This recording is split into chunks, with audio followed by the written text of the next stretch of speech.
पिंकी के पति कमलेश की दुकान पर गांव का गुंडा जग्गू दादा आता है और धमकी देकर जाता है कि अगर उसने 1 लाख रुपए नहीं दिए तो वो दुकान तोड़ देगा।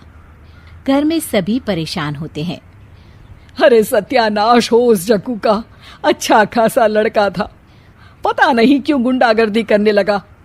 किसी की भी जमीन हड़प लेता है और अब हमारी दुकान के पीछे पड़ा है नास पीटा। मेरे तो कुछ भी समझ में नहीं आ रहा कि मैं क्या करूं। अरे बेटा, मैं तो कह रही हूं कि 1 लाख रुपए दे दो और छुट्टी पाओ इस जग्गू दादा से। नहीं माँ, मेहनत की कमाई है, ऐसे कैसे दे दूं? मैं तो 1 रुपया भी नहीं देने वाला उसे। अरे पैसा तो दोबारा भी कमा लेंगे, पर जान है तो जहान है। नहीं पिताजी, मैं नहीं दूंगा पैसे, मैंने फैसला कर लिया है। पिंकी कमरे में आकर सोचने लगती है, मेरे पति के ऊपर ये कैसी मुसीबत आ गई है। हे भगवान, क्या करूं मैं।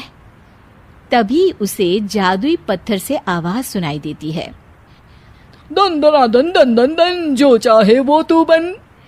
अरे हाँ, मैं भी कितनी भुलक्कड़ हूँ, मेरे पास तो जादुई पत्थर है, पर मैं क्या करूं।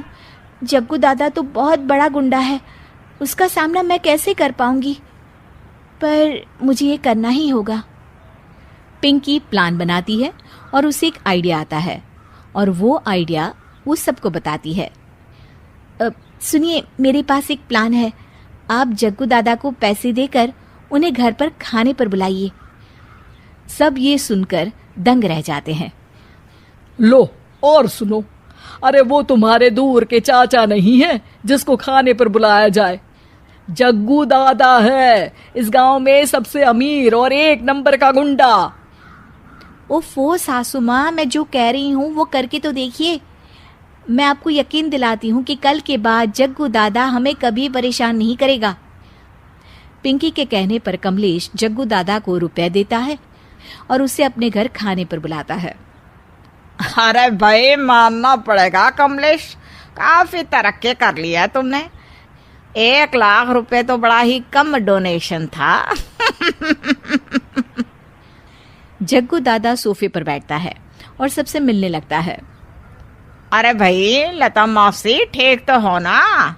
सुना है घुटने में बहुत दर्द रहता है। हाँ बेटा, पर तुझे कैसे पता चला? अरे जग्गू दादा सारे गांव की खोज खबर रखता है, और वैसे भी मेरी